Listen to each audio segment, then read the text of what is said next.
Hi everyone, thank you for tuning in. Um, I know we have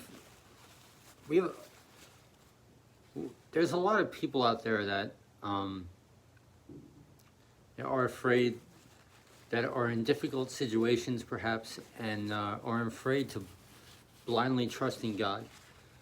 And I don't know people's situations. I'm not telling people, oh, you're doing it wrong or whatever. But I just want to share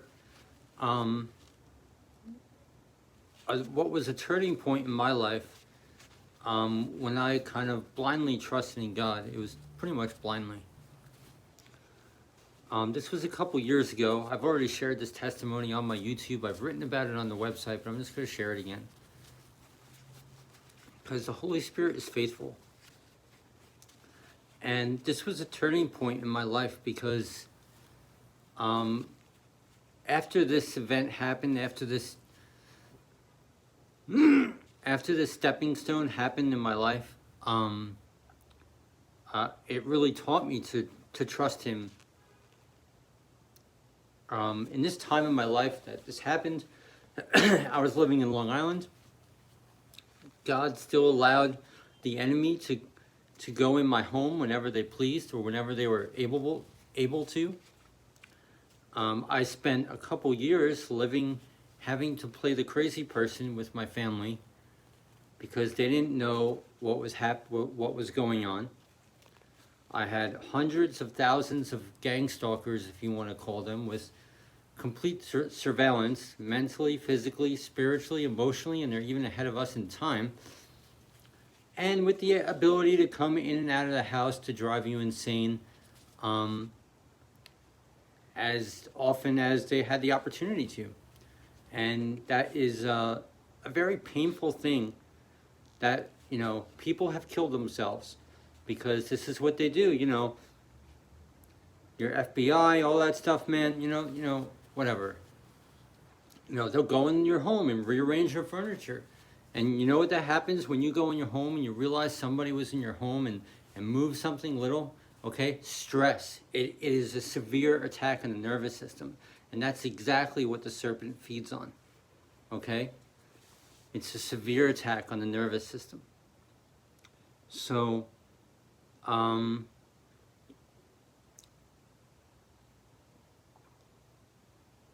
I was living like this. At this time in my life, my entire existence for 2 years was based around a 4x4 in between the door and the stairs. Thank God I lived in a house that there was a stairway right in front of the front door, so I could wedge a 2x4 in between, so there's no way anybody could come in because they have the ability to unlock any lock, windows and everything.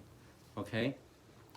So I had to live like a crazy, living with my parents, my family, who didn't understand or refused to understand what was happening with me.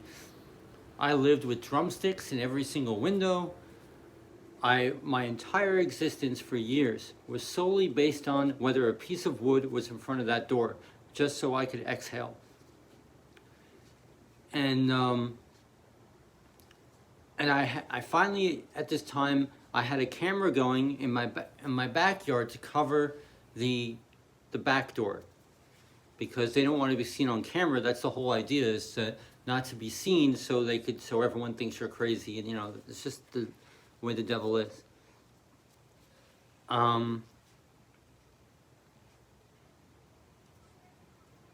So I didn't leave the house. I went out to the grocery store not knowing what would happen, who's going to die when I get back. So God gave me a cat that wasn't just a cat. He was my only friend that I had for 2 years. And he was a gift from God and my responsibility. Do you know how hard it is do you have any idea how hard it is to protect a cat when you have hundreds of thousands of people with the ability to come in and out of your home, all windows, all doors, with rabid, murderous intents, And that cat is your responsibility, not to mention that you get traumatized by every unsuspecting noise. And cats love noise. It was not easy while living with a family who didn't understand what was going on. I had to forfeit and play the crazy person. So the times came, like, I got to the point in my walk where I really wanted to preach and start evangelizing. The only place to go in Long Island is Jones Beach. So I wanted to go to the beach at night. So when I leave the house, I literally had barricades loaded with, I had bells and noise clankers all over the place, because they'll go inside your home even when, they'll make my father take a poop in the bathroom and then slip inside the home and poison the food, or do whatever it is they do, whatever God allows. And so to protect everything I had upstairs, I literally had barricades at the top of the stairs with bells and all this kind of noise clankers all over the place.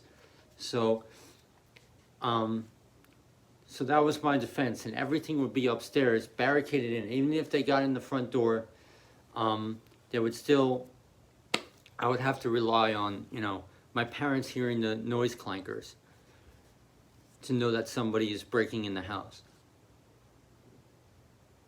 So I wanted to go to the beach, and it was a big risk. I didn't drive for years because I figured anything could break at any time. There was a very good chance that if I went to drive, the first thing the enemy would do was break down that car. And I wouldn't be able to get home to my cat, and then they'll go in my home and murder my cat, or murder whatever it is they do. Whatever horrible thing they can get away with. And I really wanted to go. And so I asked God if I could go. Like, will I have your protection?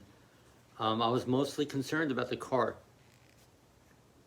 And it's not like the Holy Spirit fell on me and said, yes, you could go. Here's all your confidence. I felt a small, faint whisper, yes. I didn't even know if I really heard that. But I decided to go. So I went one night.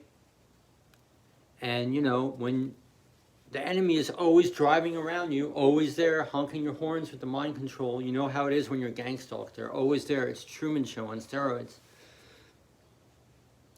So when I finally went to the beach, like the enemy does, when you're the furthest point away from your car, bam, they broke the car. And they let you know they did it too. Haha, you're stuck. Yeah, beep, beep, traumatize you, and we just got your car.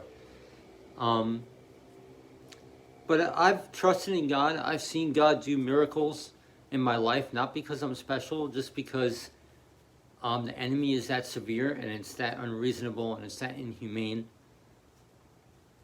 There are many times God has just, the enemy has done things and God just undoes it like it never happened. They've run me over, they've shot me, and it just happens and then it's just, God just undoes it like it never happened. A lot of times. He's shown me when they go into my home, and he'll undo the damage that they've done one time, but he'll show me the way they got in, and he'll leave that. And it's still stressful, but so I blindly trusted him, and I went to that beach, and yeah, they got that car, and I had no way of getting home. That means my cat is going to die. That precious gift from God that he gave me, my only friend for 2 years, was going to be, and they don't just kill it. They'll wound it, and, whatever the painful, slowest thing possible it is to do. But you know what happened? I blindly trusted in him. I didn't run back to the car after they told me, yeah, we got you. I did my thing, and when I got back to that car, when I was ready to go home, guess what? It started right up, and I went home with no problem. God undid it. Whatever they did to that car, God undid it. And it's, it did take a lot of faith to be able to do that stuff. And you know what? I would go again. And yeah, they got the car again. And you know what? God undid it. It turned out that summer, I went almost every night to the beach. And God was faithful every time. In fact, starting that, I started driving again. And as long as I was able to keep my house barricaded and, you know, had a whole system going, I never once had a problem with my car. Not once till that day. Never once. And believe me, the enemy would love to do that. He was more faithful than I expected. Not once. That car always started up and as if nothing ever happened. And eventually the enemy just stopped. They gave up. Because I guess they realized he was just sealing it. But there was a period of a couple months where I wasn't, you know, I had no idea what could happen when I get back to that car. Because if I didn't get back to that car, it means someone's going to die. Or something's going to die. And he was faithful every time. That car always started up as if nothing ever happened every single time. So I hope that's an encouragement. And if you find yourself stuck in a hard situation or whatever, you're afraid, I just want to encourage people, make a sacrifice. Try to make a sacrifice in righteousness. You know, sacrifice yourself towards Yahuwah's way. He does guard his people who protect his way. He does. I don't know what's going to happen. Have that faith. He is gracious and a good giver. Try it. You know, I just want to encourage people. Try it. That's my whole life. That is my whole life. That is my whole life. Just existing is just by the grace of God. Just the fact that I'm able to talk to you right now without choking to death is by the grace of God. By the fact that I have anything is by the grace of God. Because the enemy is that ruthless, merciless, and they don't stop. And, you know, if you're familiar with the way of the serpent, they're psychotic. They get murderously mad over the littlest thing. And then it's like a week later, it's like nothing ever happened. Like someone has to die, someone has to get raped because you have the one up on me for 2 seconds. This is how they are. And yeah, and it's real. That's how they are. But and then a week later, it's like, well, nothing ever happened. It didn't matter. That's how they are. It's called not psychopath, psychotic. That is the way of the serpent. Their consciences are seared like a hot iron, as the scriptures say. So you don't play nice with them. You just walk in righteousness and trust in Yah. Take a baby step. Take a little step and sacrifice towards righteousness. Trusting in him. So I hope that's an encouragement, guys. I just want to encourage people.